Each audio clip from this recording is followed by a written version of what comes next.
In a recent interview with IFL, you got Kugan Cassius talking to Tyson Fury in the wake of the George Groves-Chris Eubank Jr. fight. And Tyson Fury is looking a lot trimmer. He claims to be 18 stone 10 pounds. That's just a little bit over a stone what he was against Vladimir Klitschko way back in November of 2015 when he came at a trim 17 stone and 8 pounds. So physically he looks like he's going in the right direction here. But if he does return in April, which is when he says he is going to return, he will have been out of the ring for 30 months, which is a really long time. And it's a time period that could easily erode those top level skills you need, the acute things like the reflexes and the timing that he very well may not quite have anymore. All the partying he's done, I don't know what's happened to his voice. Is he ever going to get it back? My best guess is lots of whiskey, I don't know. Anyone who's done more recreational drugs than me would probably know what kind of effects that might have on his constantly hoarse voice now. But of course, he's been out a long time. We might not know how good he is until he fights a pretty good guy. So there's that. We might not know until he fights someone decent. But I question his mental hunger in this situation. It's almost a different era since Tyson's going to come back into now, because you've got the young champions, they've all got belts, and their respective missions are all the same. They all want to unify. Joshua, Wilder, and Parker, they all want to do the same.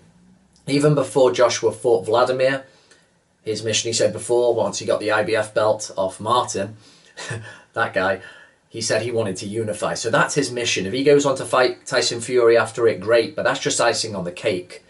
For Tyson Fury, you know, he toppled the main guy in the previous era. An era that may have been characterized by boredom with Vladimir Klitschko, but a very dominant and good champion regardless. And he toppled that guy against all the odds, go into his backyard in Germany. It went to points. He had a point taken off him and he still won. I mean, for me, that was an even more comprehensive victory the way it happened than Joshua stopping Klitschko later on. So what kind of mentality, what kind of mental hunger can you have to go forward and attempt to beat these guys?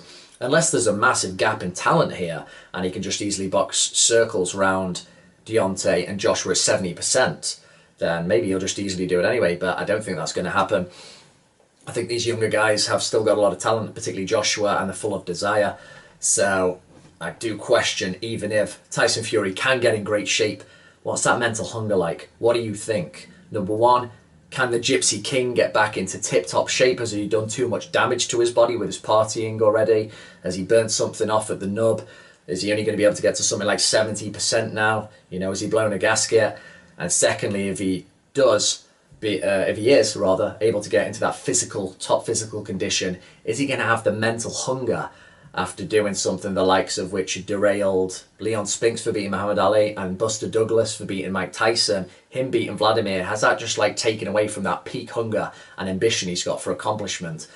Or is he going to be able to prove us all wrong again? And will the Gypsy King return and sweep up all the belts?